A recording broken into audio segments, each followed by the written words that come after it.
Is this thing working? I hope it is. Kaimak. Hey, Conga. I got a new dog. Conga, aquí. Venga. Tu comida. Venga. Hey. Ah. I forgot a word. Give me a moment.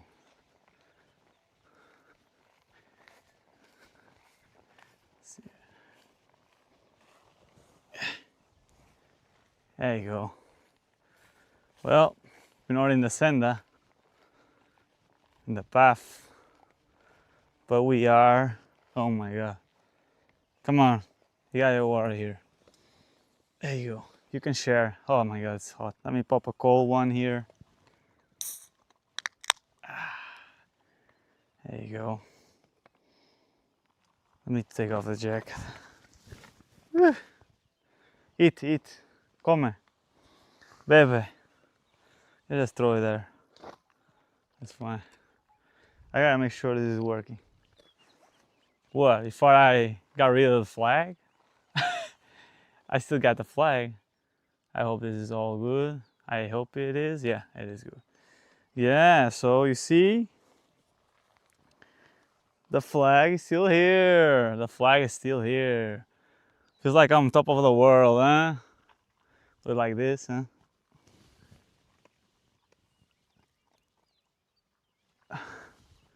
As the other guy used to say, King Kong ain't got shit on me. All right, let me see here. Everything is good, yeah. So yeah, we are not in this senda as I was supposed to go because yesterday we went out to eat some nice meat.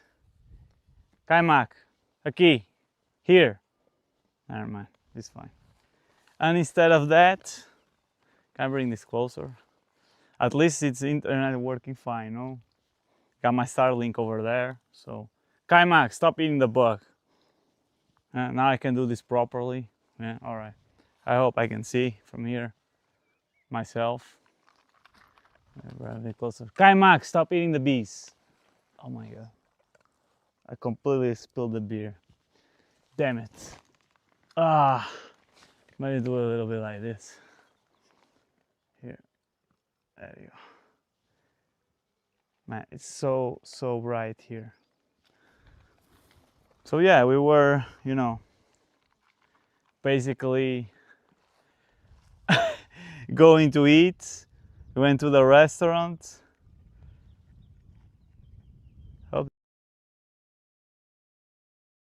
And then all of a sudden, yeah, we come back and there's a dog here. Some black dog. Yeah, it's eating right now. It was it's still skinny, look at this. And apparently it's from some pasture or something around here. I saw some crumbles there on the stone table, so yeah. I gave him some food, or gave her, because it's a she, some food. some water, and now she won't leave. So I got, instead of one dog, now I got 2 dogs to take care of. And yeah, basically, yeah, I stayed, right? Conga. I learned her name today because there were 2 ladies passing through from here, and they told me their name, yeah, or her name rather, yeah. So basically, you know, now I think, sorry, I need to put this a bit further because I like this. You can see now the cabin there. Yeah, eat, drink, bebe, bebe. I hope this is okay. It is a nice view, huh? Without a doubt. Yeah, stay there. My God. So yeah, basically this is all going well. So I think you can see me, yeah. Yeah. So basically, yeah, we have a Conga now. She has a brother, and I decided to stay here, take care of her until someone goes pick her up. But you know, it's a perfect time because I had the time, you know, to sit back and finally read a couple of news from last week. Take a sip here. Broke the record, yeah, because there were apparently, what? What do you want? You can drink his water or her water. Yeah, apparently there was quite a few, you know, vulnerabilities. So after spending some time reading, finally, because I had the time, yeah, I sat down and I saw that, you know, this was a big story after all, because, you know, even though SANS says it's 204, SANS Internet Storm Center, the advisory says it's 206. Maybe there's a couple more, a couple less, who knows how they are counted. But nevertheless, nonetheless, like some Polish colleague I used to have in SOC used to say, it was a record patch Tuesday, yeah. This time, it is actually true, because, you know, which vulnerability is actually the worst? This was the question was on my mind, because there were so many of them. Yeah, and how does any security team can realistically handle all of this? Yeah, we have to be honest. Very few organizations can actually patch everything immediately that we saw. Yeah, and that's not how real environments work, as we know from Cisco SOC. Because, you know, we have subpar teams, subpar analysts, yeah, we don't have technology properly working, etc. I will get to that in a moment, yeah. So while everybody else was talking about the number, I started looking at actual vulnerabilities, yeah. So the stuff that's everywhere, the stuff that tends to become a problem from researchers, yeah. One of the vulnerabilities, come here, Jesus Christ, was about HTTP sys. Come here, boy, stay there. Now, whenever I see this, yeah, in a patch Tuesday, yeah, usually, you know, my interest level goes up, yeah, because we're talking about a vulnerability that is important because of where it lives, yeah.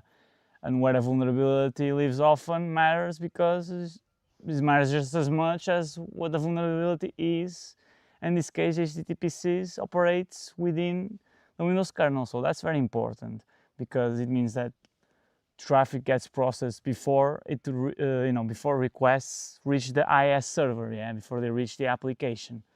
So the operating system itself is handling requests, and now Microsoft is classifying this one exactly as an integer overflow, which sounds fairly boring if you're not looking at it from an exploitation point of view, yeah. But integer overflows are actually very interesting, because, you know, they are often one step removed from the entire memory corruption attack.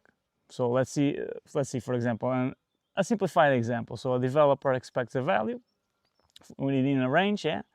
A calculation happens, the calculation wraps unexpectedly, yeah, and then the buffer gets allocated smaller than intended, yeah. So the program continues operating like nothing happened, and then suddenly, you know, you're writing more data than the allocation is expecting, yeah. So now obviously I'm simplifying this, yeah, because it's a cyber news show, not a technical video, which I will get to in 2 weeks. But that's the thought process that researchers have immediately when going through something like this, yeah. And questions come up, yeah. The questions become like, can I control the values? Can I influence allocation sizes? Can I trigger the vulnerable code path remotely, yeah? Can I repeat it reliably? Yeah. Can I? These are questions, yeah, that determine whether something becomes operationally significantly, yeah, or significant rather, yeah. So I think that's one of the things vulnerability management programs actually often struggle with, as I've seen, especially in my last employer. So we frequently, treat vulnerability severity and vulnerability risk like it's the same thing, and it's not, yeah, because a vulnerability can have an enormous, theoretical impact, let's say, while being extremely difficult to exploit, yeah, to execute, yeah. Another vulnerability may, for example, look less impressive, sorry, on the paper, but actually the exploitation is straightforward and very impactful. So that is why I pay attention very much to the actual exploitability research, yeah, and the details, yeah, when I'm reading the advisories, not just looking at a severity or a CVE ID. So researchers start diffing binaries, they start reverse engineering the patches, and they start looking at the code changes, and they see that the picture becomes much clearer. So this is the actual work that vulnerability management people must do. So one thing that newer analysts sometimes ask is, why does everybody get excited about vulnerabilities in components like this that I just mentioned? Well, the answer is about the scale, because HTTP is everywhere. Yeah, it's in internal applications, in management systems, like in management interfaces of CMS, like we mentioned before, monitoring systems, yeah, cloud environments, business applications, development platforms, yeah. So the list goes on. The attack surface is actually very big, yeah, very wide. Even if the exploitation turns out to be difficult, yeah, invest significant effort into understanding the huge impact that it can cause, yeah, because attackers don't care whether vulnerability is elegant or it is beautifully made. I don't know what other word to use, but they care about the access. This is what matters the most. Now, the other one I saw was about Active Directory domain services, yeah. So basically it was a stack-based buffer overflow that was affecting Active Directory domain services, as I mentioned. And for me, this is where I think, that we think about vulnerabilities incorrectly, because first question many people ask is, how bad is the vulnerability yet again? And the question I usually ask is, how valuable is the target? Yeah, it's a crown jewel. What is the actual classification of the asset? Active Directory isn't as important because of the domain controller. It's important because it controls the trust, the authentication, the authorization, the identity. Yeah. So if you think about modern intrusions, yeah, attackers actually rarely stop after gaining the initial access, as we were mentioning weeks before. Yeah, because initial access is just the beginning. Then the next objective, as we also mentioned, or I mentioned, is privilege. Yeah, so visibility, persistent control. Yeah, so identity systems sit directly in the middle of that path. So that's why vulnerabilities affecting the Active Directory component deserve very big attention, because they aren't the easiest vulnerabilities to exploit. Yeah. One thing I like doing, for example, when reviewing vulnerabilities, is thinking through realistic attack paths. Yeah. So let's say an attacker, for example, compromises a workstation. What happens next? Can that workstation reach the vulnerable service? Can a low privilege user interact with an affected functionality? Can the segmentation actually reduce risk? Can detections identify exploitation attempts? I mean, those are questions that are usually more useful than reading a bunch of CVSS score. Yeah, because ultimately, in the end, when it's all said and done, we're defending environments, not CVE entries. Yeah, that's what people in my previous jobs should know. Then another one I saw was about Kerberos. So this one, is another integer overflow from what I read. It's affecting Kerberos, and it's again another familiar pattern. Authentication infrastructure, yeah. It's a remote code execution, yeah, as well. So potential enterprise-wide implications. And whenever Kerberos, appears in this kind of patch Tuesday release, I think it's worth looking down at it and slowing down and asking to yourself, why? Because Kerberos is one of the most used technologies that people never think about. Users don't think about it, execs don't think about it, even the sysadmins only think about it when it breaks or they have to configure it. But every day, you know, it's sitting in the background, you know, maintaining the trust relationships across the environment. Yeah, so it's like handling authentication, it's supporting authorization of decisions. So basically, you know, that makes vulnerabilities affecting this more interesting and more riskier. Yeah, so the first thing to understand isn't the CVSS score yet again, is to understand the reachability. So can anonymous attackers reach vulnerable code path? Does the authentication happen first? Does, for example, can a compromised host trigger it? Yeah, so those answers actually determine the practical risk, yeah. And the practical risk is what ultimately drives prioritization, vulnerability prioritization, yeah. Jesus Christ. Let me catch my breath here and take a drink. Oh, and by the way, this flag right here, this manifestuia is because, I spill it again, is because, I got this here, of a little girl called Gabriela Bugai, who really loved about this thing regarding manifestation, which I found it very funny, and I actually heard about it before, just forgot about it completely. And in some sense, I understand it, because it's a system of belief or belief system, and you're trying to manifest a reality that hasn't come to reality, yeah, hasn't come to fruition yet, yeah. So that is why I have written Manifesto in Curva, because even though I am white, I am Christian, I am straight, I am Catholic, maybe not Christian, I don't know, and I am definitely from Europe, and I know Polish sufficiently to talk to someone, and I have possessions, and I have conditions to build life. You know, I gotta use a fucking flag with written on it Manifesto e Curva to become accepted in a country that I have more than most people and belong than most people and know more about than most people. So this is what the fucking flag means. You understand now? Good. Because seems nowadays people are so fucking dumb. They can get a fucking memo or can get something quickly. They gotta have it explained, spell it out for them. Yeah? Let me have another breather, man. Jesus Christ. And this is not part of the Patch Tuesday. But yeah, getting back to it. So there were more things for sure, but that was what stood out to me. Now the bigger problem to me is, what's the biggest takeaway from all of this and this record Patch Tuesday? Honestly, it's not any individual vulnerability that I was talking about. It's actually the continued growth of the entries, of the volume. Because now we're moving to a world where, you know, the bottleneck now isn't discovery as it was in the past. It's about the decision making, because security teams now don't suffer from a lack of vulnerability information. Of too much vulnerability information as well, but also because they have, you know, too many screens, too many dashboards, too many scanners, too many advisories, you know, too many competing priorities because they have many other things to do. And the challenge is deciding what matters, which was very difficult in Cisco SOC. And that's going to become relevant when we move into the Splunk story next, because that was about a specific vulnerability. And it's actually very interesting because it is something that is very, you know, important for a system operation center, a security operation center, sorry, to work. Yeah, the Splunk, because it's a SIEM.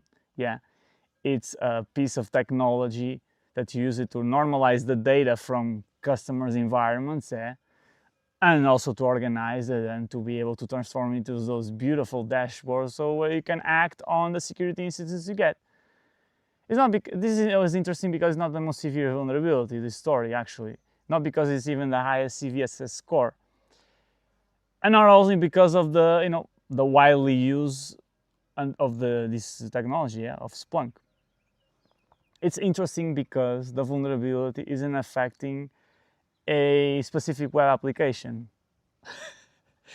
Some cars up in there. I'm doing a show over here, so I see on show. It's affecting the SIEM, as I'm saying, and this changes the discussion immediately, because when I first saw the advisory, oh my god, someone's coming. What's happening here? Yeah, I'm doing a show. Sorry, I'm being interrupted here. You're picking up the dog? Están buscando, corriendo el perro? ¿Dónde está Conga? Where is Conga? Anyway, let's just talk about this. Get to it, get to it immediately. Get to the chase. So in many organizations, the Splunk is just another application. I was saying, it's basically the main platform where analysts are investigating. Yeah, so it's where all the logs get collected. As I was saying, the data is normalized, detections are there, threat hunting even is done there. Not only you can do elk stack as in Cisco, where incident response is beginning. Yeah. So in some environments, it's where we ask what system, knows what's happening inside this customer's infrastructure. The answer is usually with Splunk. Yeah. And so you get many things like event logs from Windows, firewall logs, VPNs, authentication records like from Kerberos, as we were saying, even logs from Active Directory, even EDR telemetry. So many things. Threat intelligence can be put there, etc., etc., etc. So in some organizations, effectively, Splunk is the map of the security program, yeah. And that's exactly why attackers love to target it and to try to access it. Now, this vulnerability in specific was affecting something called the PostgreSQL sidecar service. Now, immediately when someone reads this, what exactly is a sidecar? Yeah, they begin thinking this is like another database because it has PostgreSQL attached to it. But no, it's a little more interesting than that because modern enterprise software actually is relying on a lot of supporting services. Yeah, instead of a single monolithic application. Although you can, for example, in terms of deployment, have an all-in-one in Splunk. So you're not expecting something to handle everything and one things only. Vendors are breaking functionality into parts and smaller components. So you have components that manage the data. You have something that will support other features, and this is provided flexibility. Yeah. Obviously, the downside of this is very evident. It's because every additional component is creating or increasing the attack surface rather. Yeah. So new service introduces new assumptions, and new endpoint becomes another thing that needs securing. So in this case, that's exactly where this problem emerged regarding these vulnerabilities. So basically, we're talking about a missing authentication for a critical function. So in this case of the vulnerability. So whenever I see that classification on the CVDB, yeah, or the other vulnerability databases, I immediately become interested because this isn't some like memory corruption issue. This isn't like a race condition or some obscure cryptographic flaw, whatever it is. This is fundamentally yet again a trust problem because the application exposes functionality. The functionality requires protection, and protection wasn't properly enforced. Yeah, sometimes there are dangerous vulnerabilities because exploitation becomes straightforward and it affects this function.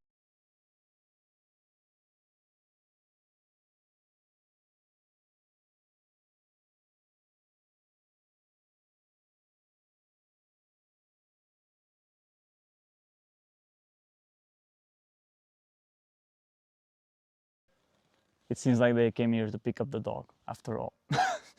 So yeah. So basically, unauthenticated, file operations, remote actions. I hope this was streaming. I hate these bugs. Those three words alone should get your attention, yeah, because if you're an attacker, arbitrary interaction with a file system, immediately starts triggering ideas in your head on what to do. So one thing I've noticed over the years, especially in the SOC where I was, is that defenders and attackers often look at vulnerabilities differently and security incidents differently. So defenders read, for example, arbitrary file operations, yeah, and attackers read, what can I turn that into? Yeah, so that is the key difference here, yeah.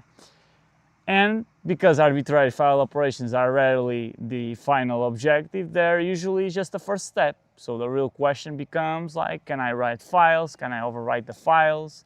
Can I truncate the files even, yeah? Can I, modify configuration? Can I affect the startup processes? Yeah. Can I, for example, create a persistent mechanism? Yeah. More importantly, eventually obtain code execution. So that's where the actual conversation quickly moves after disclosure. Yeah. Got a truck here. It's a full house today. So not because Splunk announced, remote code execution, they didn't, but because, security researchers have seen the pattern before. So this is the main thing about the actual vulnerability news. Something like you get an arbitrary file write, as I said, you get configuration and manipulation, you get a service restart, and then you execute the code. Now, obviously, every application is different, yeah? Some have stronger protection, others have some restriction where files can be written, and some enforce, permissions correctly, and some don't, yeah. So actually researchers immediately start asking, how constrained are these file operations? Can files be written anywhere? Can, existing files be replaced, etc.? Can a service behavior be influenced? Yeah, so because those details actually determine whether we're dealing with an inconvenience or it's an actual major security issue, that's one thing worth emphasizing.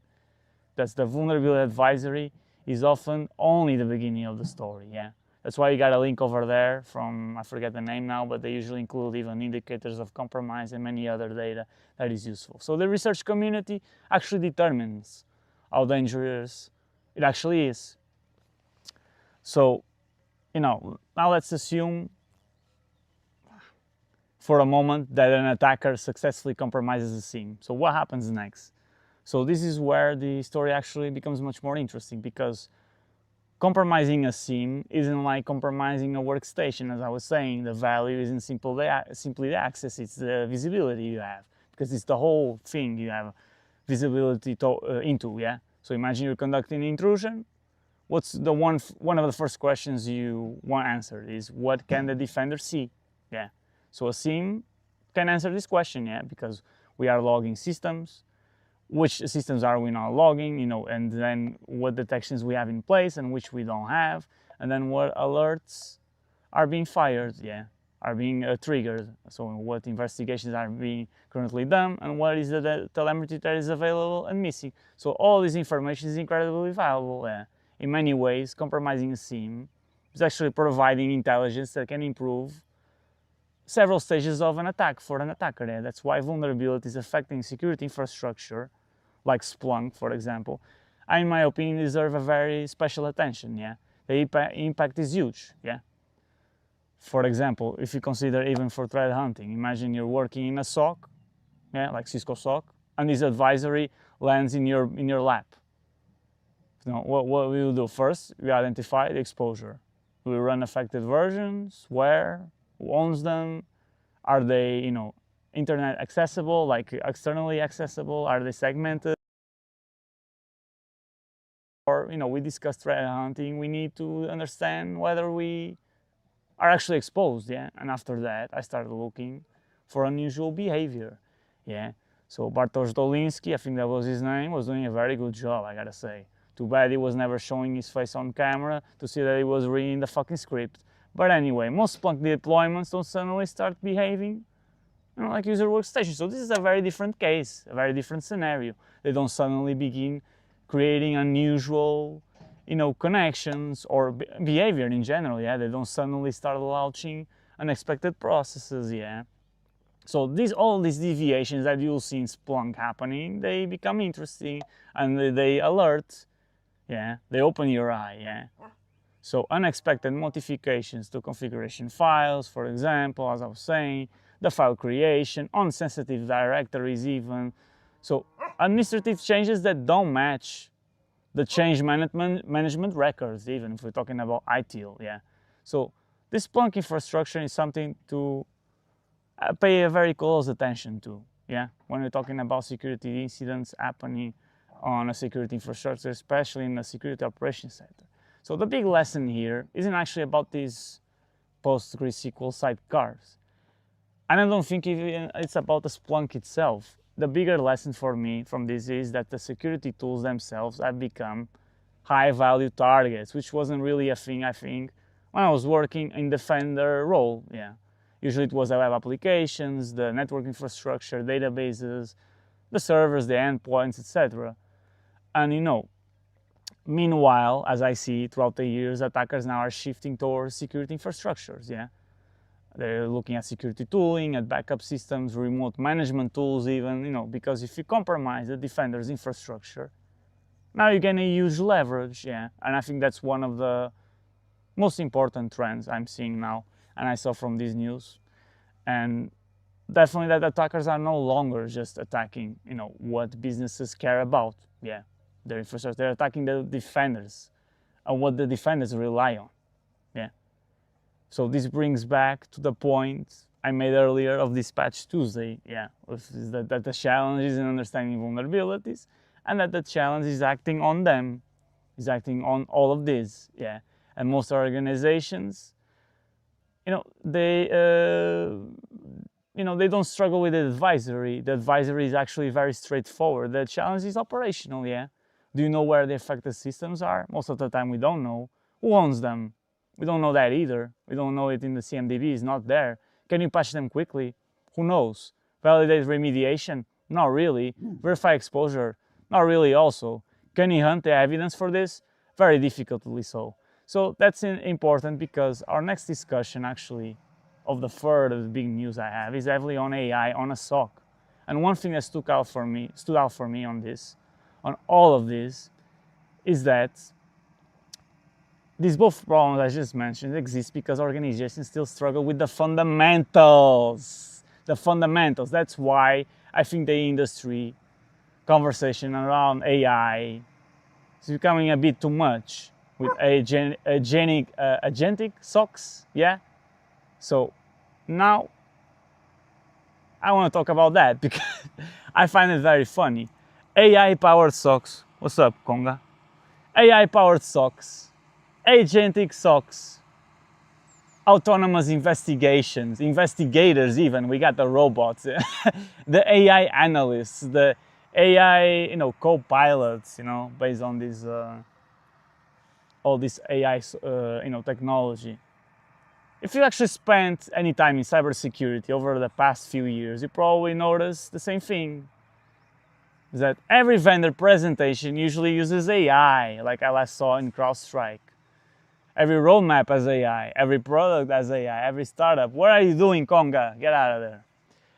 I'm not in the AI, as you probably think from all this news I was, you know, been talking about for the past couple of years. I use AI. Most security teams are actually using AI. There are legitimate use cases. And there are things the AI does extremely well. The problem is in AI, for me, in my opinion. The problem is when organizations think AI fits into the maturity journey of their company. Yeah, when I read the Patch Tuesday and I read this Splunk advisory, I keep coming back to the same thought. Neither of these problems existed because organizations didn't have AI. This is an important observation to make, in my opinion. Yeah. So, if you think about these 206 vulnerabilities, Kaimak, here, a key, and you think about this, you know, all this that happened, we have the most AI assistant available, even for Microsoft. It reads almost every advisory, every CVE. It ranks vulnerabilities. It creates reports, you know. Man, it even generates remediation recommendations. So that's very great. Now what, man? The difficult part was never reading any of this. I was reading all of this even before I went cybersecurity. The difficult part is figuring it out again. The systems that are affected. The systems that are exposed. You went inside the cabin. What systems are business critical, yeah? So the classification of assets. How quickly can they be patched, as I was saying, man? So these are not AI problems. These are operational problems yet again, as I've seen over and over in every fucking job. If your asset inventory is inaccurate, AI consumes inaccurate data. If your ownership records are wrong, AI is going to assume ownership wrong. If vulnerability data is incomplete, AI consumes incomplete vulnerability data. Duh! So the technology can vary depending on the environment supporting it, yeah. let's bring back the example from Splunk. Yeah, let's apply the same logic to this Splunk vulnerability. So suppose I have an AI-powered SOC, let's say an augmented MDR Cisco SOC. I have automated enrichment and I have automated investigation summaries. I have AI-generated dashboards and graphs. Yeah, fantastic. Man, what is happening? Everybody's coming here today. So what happens actually? Nothing changes because the exposure still exists. The vulnerability is still there. Yeah, it still remains. There's still risk. The attack surface is still there as well. The bottleneck is an understanding and advisory yet again. The bottleneck is the process, is the remediation, it's the ownership of it, it's the operational, I would say even discipline. Yeah. This is why I think the Splunk story is a useful example in this case, because it highlights the difference between understanding a problem and solving a problem. Yeah? Not delaying it or turning a blind eye to it. AI is increasingly good at helping us understand things actually. Organizations just need more mature processes and maybe better personnel too. Yeah. So what I'm noticing over and over the years, yeah, is that organizations have advanced capabilities. Everybody wants the exciting technology, the newest shiny thing, the machine learning, Mateus Maget's behavior analytics, UIBA, these AI copilots I was mentioning, these autonomous investigations. And don't get me wrong, advanced capabilities are useful indeed. But when incidents happen, the root cause is usually something, much less exciting, I would say. It's a missing asset or a missing patch. I was already mentioning it. It's a forgotten system. It's a misconfigured service, a legacy unknown application. So actually something that's very basic, something that's very operational, something that's very boring. And the security industry, I see, is not always admitting that, because the boring problems are not generating conference talks. Yeah, that's why, and probably also a lot of cyber news shows. Yeah, they're often the things that matter the most actually. So one of the things actually that I think from what I saw for previous employers is the asset visibility, because almost every security process depends on it, from what I gathered from my experience. If I ask, for example, how many servers do you have, which operating systems are running, again, what is externally facing, does it have sensitive data, who owns it? Yeah, can you answer immediately all of this? Many organizations, I would say all of them that I've been in, can answer this, and that's not because they're incompetent. Well, maybe it is. It's because their asset manager simply sucks, but also because it's difficult. Because systems appear and disappear all of a sudden with the ServiceNow connector. Cloud workloads spin up and disappear within hours. Teams are changing all of a sudden. There's a high rotation. Projects are changing. Acquisitions are happening. I have to be fair. It is very difficult to have an accurate inventory, but without it, almost every security process is going to suffer from it. So vulnerability management becomes weaker, and incident response as well. The threat hunting from Bartosz as well. Detection engineering. I don't think AI solves any of that. Good asset management does, for example. Thing also we cannot forget is the telemetry quality, because people love discussing about AI investigations, but before AI can investigate anything, there needs something to exist. Yeah, you need the logs, you need the data. Yeah, you need the timestamps. They need to be correct. Yeah, you need a whole integration and collection, proper one. Yeah, if your environment has visibility gaps, AI will have those visibility gaps. Yeah, I always come back to the same, yet again, fundamentals. The quality of the output depends on the quality of the input. Yeah. So after all that is said and done, now I don't want the discussion to sound very negative as it has been. I'm not a very negative guy, because AI again is very useful. I said it, and I use it every day. In fact, I think some of the most valuable use cases even already emerging in security, even like the alert enrichment, yeah, and incident summarization, yeah, Or for example, the threat intelligence correlation, yeah, with some of the threat intelligence databases and some of the feeds you get from, yeah, the data you get from the feeds, yeah. So assisting in detection even, and accelerating, therefore, the investigation. So all of these are legitimate, productivity gains, no doubt, with AI. The thing is that AI definitely helps analysts work faster, but it doesn't replace the analysts like companies want to do. And I think that's an important distinction here. Yeah, this is what I think. Now, I've been babbling for some time. I need a drink here.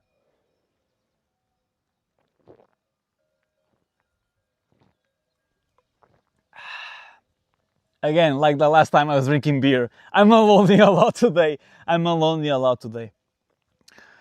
don't worry, like I said, I can walk the talk. It'll be in 2 weeks. Although I'll start with the low-hanging fruit. Even though people make a career out of it, who would have thought? Anyway, as the cow is there already tired of listening to me. Now, the real difference between good and great SOCs. One thing for me that separates mature SOCs, which I've never seen, from immature SOCs, which I even worked in one, which was Cisco SOC, is the consistency. It's not the technology, it's the consistency. It's like being consistent with everything I just mentioned. The incident response, asset ownership, logging, detection, yeah, the response processes overall, the vulnerability management, although we didn't have something like that there. The strongest security teams I've seen, which were very few, rarely, are the teams, that have any of this. They are the teams that they know their environment, they know their telemetry, they know the risks. They are on top of things, yeah. And technology helped, definitely. But the technology wasn't the foundation. The foundation was the process. The process was the foundation, yeah. So if you bring all of this together, of the 3 stories I mentioned today, it feels surprisingly well. It fits surprisingly well, I gotta say. The AI at first seems unrelated, but then Microsoft, releases the 200 and whatever fixes. Splunk discloses this critical vulnerability. The industry talks about this AI SOC. They are 3 separate stories, but they are connected because Patch Tuesday is fundamentally about prioritization. Splunk is about the fundamentals, and exposure management. And the AI story is fundamentally about the operational maturity or immaturity, for that matter, that exists nowadays. Asset visibility, ownership, telemetry, detection engineering, vulnerability management. I got the handful here, but most importantly, operational discipline. That is the thing that remains important, yeah, to make something good turn to great, yeah. If I had to summarize everything from today that I've discussed, from the kind of almost a week, in one sentence would be, I think definitely the future of SOC will use AI. But before organizations build the AI SOC, they need to make sure they build a SOC, yeah, and before they turn into the MDR too, yeah, because these 2 first problems, for example, Microsoft and Splunk, they were operational security problems, yeah. And operational security fundamentals remain the foundation in everything, yeah. Everything else is built on. AI can amplify maturity, yeah, and it can accelerate investigations and can improve efficiency, but it's not going to replace visibility, and it's not going to replace ownership. It's not going to replace operational, yeah, quality. This is the main thing, yeah. And definitely, please definitely, do not fire the best tier 1, not tier 1, because that's what you put on the fucking wheels and on the back of a pickup truck. That is the best and outperforming everyone because he wants to go to the human resources at Cisco on the other building, building C1 or A1, I don't remember, and report on a workplace collective harassment organized by Marcin Kozlowski and Michał Mazurek. Yeah, okay, Alicja Skrawurska and Oskar Fuzek. Next time, don't fire the best guy you have. Treat him better and maybe, give him the promotion. He definitely deserved it. Yeah. But hey, that's another story for another time. Sorry, I just had to do it. Yeah, just had to get it out of my chest. That is definitely a very good story, but we gotta get to the most recent one first that I mentioned last week. That's the the icing on the cake, you know, being the most Polish Portuguese ever and, you know, being kicked out of the country. But anyway, I think I'm better off now. Yeah, just look at the view behind me because you still can see it. Anyway, I'm gonna look for Conga, see if they took her already. And I'm gonna feed here Kaima because she ate all of his food. And I'm gonna go grab some food too because I gotta go do another errands run, you know, for groceries like last week. And yeah, this is basically the cyber news show for this week. As you can see, when I'm sitting down and I'm not driving a car in a road full of holes like in Kyrgyzstan, you know, I can actually, you know, pay attention and have my, you know, rationale working and my brain working and get my thoughts and ideas organized, yeah, and be able to, you know, pay attention and speak, yeah, and focus. But yeah, anyway, I'm gonna go prepare my English lessons or prepare other stuff like I have to do, like my technical video that I will definitely release in 2 weeks. And oh boy, will that be a banger. That will be really, really a hit. Metaphorically and literally speaking. But yeah, you will see when it's out. Anyway, thank you very much. I'm gonna probably go see and check up on those guys over there. They're trying to control the horses and tame the horses there, the wild horses. But yeah, I'll see you guys next week, yeah, or maybe this weekend, who knows. And I'm gonna continue here enjoying the fine sun and the fine Estrella Galicia, not Estrella Asturias, and the fine food here, and the very good hospitality and friendliness of all these people here, which definitely I didn't have in Poland.